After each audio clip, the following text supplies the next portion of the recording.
This is Abe Friedtanzer from Awards Radar, and I'm thrilled to be speaking with Nick Mohammed from Ted Lasso. How are you today, Nick? I'm good, thanks, Abe. Yeah, no, all is good. It's a nice, sort of relatively sunny day in London. So yeah. That's great. We actually spoke a few months ago, and I was listening to our last chat just to figure out, and I was laughing at it because it was right after episode 5 of season 2. So I was like, Okay. Nate's getting all this confidence. It's great. It's wonderful. This new side of him. And you were like, yeah, but just see what happens. Wait to see what happens later. I hope I didn't give anything away. No, it was But great. You yeah, did it because hearing it now, it's like, well, you actually did sort of preview, but you didn't do anything. I know there's a code of secrecy around spoilers for yeah, the show, so it's just yeah, funny to talk about it and reflect on it now. yeah. Oh God, I'm so bad at kind of trying to keep some of that stuff under wraps because I sort of forget what I've said and I forget what's real life and what's not what's real life, but I kind of forget what Anyway, it's fine. I just must remember that we're in the middle of filming season 3 right now and not to give anything away. Don't worry, I won't ask you any leading questions. We'll make some Okay. stuff up instead of we'll get some fake spoilers that will get out there in the news, and they'll come from you. Good. So you had said that you enjoyed the chance to sort of see Nate starting to be a little bit mean, but obviously that took a much more exaggerated turn. How did you feel about that process of Nate sort of turning into something else? I think generally, I was really excited of the challenge of you know taking Nate on that journey. I mean, and I mean challenging that it's certainly not my. If I was to ever have a comfort area in acting, so it's a little fly that's just flying around. If I was to ever have a comfort area, I guess it would be in doing the sort of more introvert, kind of quiet, awkward comedy, and to take him to that place where he's really been quite explicitly mean. I never acted like that before. It's certainly not who I am, I'd hope, in real life. And so it definitely took a little bit more uh, effort and thought and process. And it was, and I think it did ultimately in season 2. It came at the expense of season 1. Nate could be quite jokey and was quite a comical character. And I think with this journey that he was going on, certainly by the latter half of season 2, he was really hurting. He was very troubled. And so the balance between him being funny and actually this being quite a dramatic and emotional storyline, took precedent over the jokes, and that that in itself was a challenge. I'm sure I also mentioned to somebody that I was talking to you, and they're like, "Oh, we're so mad at Nate right now." So do you, Yeah. do you think that the fans have turned on Nate, or they have some hope that in season 3 he might come around? I don't know. I think every interaction I have with people out and about, they obviously people are polite, but they're like, "Oh, Nate, what have you done?" So I don't know. I think it's going to take a lot for people to be one round.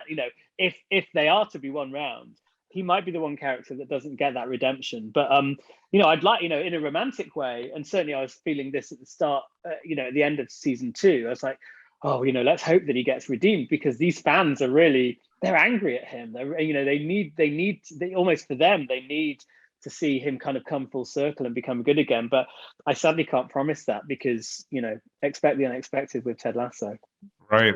Well, one of the relationships I think I enjoyed most was between Nate and Beard, the way that they sort of had this back and Yeah, forth. And Beard, of course, it can be pretty terrifying just in the yeah. little he says. What is it like that with Brendan on set? Well, often it makes me laugh because Brendan's so committed to that role, and because Brendan's so good at improv, he'll just throw in the odd extra little thing, and that'll make me giggle. But he's great at that. I like to think that Beard is almost this. I don't know. He's almost got this sort of extra sensory thing that he can sort of, he's able to sort of, especially with that Nate storyline, he's completely kind of tuned into it right from the start.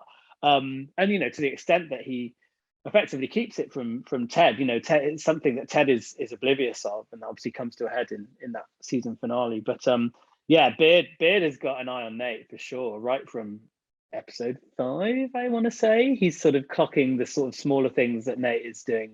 Some of Nate's unhappiness at the, even when Roy becomes, another coach. I think Beard is clocking some of the kind of he's spotting the very start of that turn. So yeah, but it's great, they film it so subtly, like through a window from the other side, and Beard's just sort of in his sort of chair, kind of like clocking Nate through the glass and stuff. But yeah, I love all that. What has it been like doing dramatic scenes with Jason? Genuinely thrilling. It goes without saying, I'm in awe of Jason, and I just think he's so brilliant. As you know, this show, in everything that he's done, but obviously this show in particular it's really touched people in a really special way, and he's just he's so good at getting you ready for a scene like that, because I'm not a dramatic actor really, and that was one of the first dramatic scenes I've had to do on telly, and there was, I guess, quite a bit of pressure on it, because it's what Nate's storyline, particularly in season 2, was obviously building towards, and you could argue that it's sort of building to that from season 1 maybe, but and I knew that it was coming, and I'd seen some of the words beforehand, but maybe I got sent those pages like the week before maybe, but I was just massively coached through that scene, not just by Jason, but Jason and Brendan and Declan, who directed that episode, but Jason just had this very great way of kind of getting inside your head in a really brilliant way as an actor, and just sort of just feeding you the stuff that you need to kind of, I guess, act a scene like that. And it was, if that scene, did feel raw and intimate and quite and dramatic, it's really because of Jason, doing it to Jason, because he managed to kind of elicit that kind of reaction from Nate and from me. He's just brilliant, and it was a difficult scene to do, because I'm just saying horrible things to him, and but I just felt very supported in it, and it was just a very quiet set that morning, I think. How does it feel to be a part of Rupert's storyline now? Great. It goes without saying that I've got to spend a bit of time with Anthony, because we know that Nate's gone to West Ham. That's been really fun. I mean, I love Anthony. He's great, and yeah, God, what a guy. He's so great to work. I can't obviously speak too much about some of the stuff because it'll give story away, but yeah, he's fantastic to work with, and yeah, like Jason, just has that utter commitment to the part. He's so slimy as Rupert, but then so wonderful and generous and kind and loving in real life. He's a great guy. That's great to hear. And so I don't want to get you in trouble. What does it feel like to be filming again? Don't tell me what you're doing, but what does it feel like? No, it feels great. It feels wonderful. We're very lucky. I would say that there's an element of pressure because there's a lot of attention on the show. I think we all feel very privileged to be in that position. We're very grateful for the fact that the show has been, taken to people's hearts and people have really responded to it. And but it does feel like, we're just absolutely thrilled. I mean, I can't think of another job, and we're just so delighted to be kind of going into work and making this show. And I think season 2 obviously was right in the thick of the pandemic, and even though there's obviously a lot of COVID protocols still in place, that it just feels slightly that things are getting a little bit more back to normal now, which is wonderful. And even just small things like being able to sit next to each other and whilst you're kind of having lunch and having a catch up, or just something small like that. It's like any workplace really. I think just people are just finally sort of feeling this slight sense of, oh well, that was a crazy thing that we all went through. So that's nice. And it goes without saying, we're all also such fans of the show, as much as we are of as much as we're in it. We're like, when we get sent the scripts, we're all like kind of furiously like reading them and just seeing what's happening to each, everyone's different storylines, and seeing how it's all panning out. So that's very exciting. And I've read up to episode 6 and know roughly what happens up to 12, but haven't seen episodes past then because they're still tinkering with them. Got it. And I tried to find out before we spoke today, what's the scoop with Intelligence season 3? I saw conflicting reports. Some said it's renewed and it's coming back in June. Some said it hasn't been renewed yet. What's the story? I don't know what I can say. I think everyone wants it to come back, and so we're working on that. It's just been a tricky thing with dates because I'm obviously on TED until August, and David's obviously super busy. So, but I'm sure there'll be something. Yeah. That's great. And you had mentioned last time we spoke that you were hoping to come to America for the first time for a movie role, I think. What's the story with that? Did that happen? It did, yeah, and it's been. I think the announcement has been, so I can talk about it. Maggie Moore's. So it's a film. It's like kind of a dark comedy. I'd say it's tonally, it's kind of a bit like Fargo, but set in the desert. And it was John Hamm, Tina Fey, and myself, Micah Stock, Happy Anderson. It was great fun. John Slattery was directing it, and yeah, I had a great time. I was there in the autumn. In fact, I was there literally for when the season finale of Ted aired. So it's kind of quite weird sort of being on my own at that point. But filmed in Albuquerque in the middle of a desert for 6 weeks, and yeah, I had a blast. I don't know when it's out yet. I think it's they'll be going to distributors in the summer, I think, at some point. So yeah, I suspect it might go out towards the end of this year or start of next year or something. But yeah, I haven't seen it yet, so I'm excited to see it.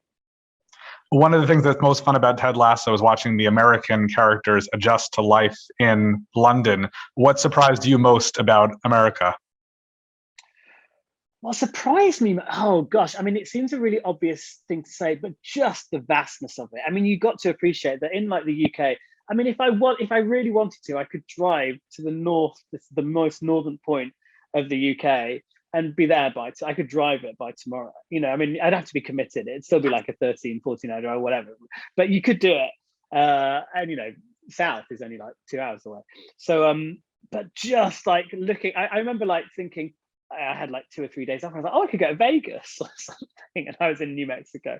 And I was like, I mean, that's just going to take forever. You know, I think I just thought that everything was so just, it sounds obvious, but just the vastness. And in fact, flying back, I remember I think I flew Albuquerque to Atlanta maybe.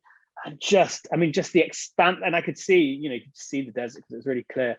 Just the expanse of, I mean, just how vast it is. And we were flying for hours, and you don't see any, it's just this amazing, beautiful, desolate landscape. So yeah, I there's so much more of America that I want to explore. I was there obviously relatively shortly and couldn't explore as much as I wanted to, but I got to see Santa Fe and Albuquerque and other bits in New Mexico. But it was it was great. Wonderful. It's great to hear. I'm excited that we had the chance to talk again, and I'm going to encourage lots of people to watch this so they can say it's, definitely don't hate Nick, but also let's give Nate a chance and let's see how he does. Let's see how he does in season 3. Let's see. Thanks, Dave. Good to speak. You too. Take care. Take care. Bye-bye. Thanks again.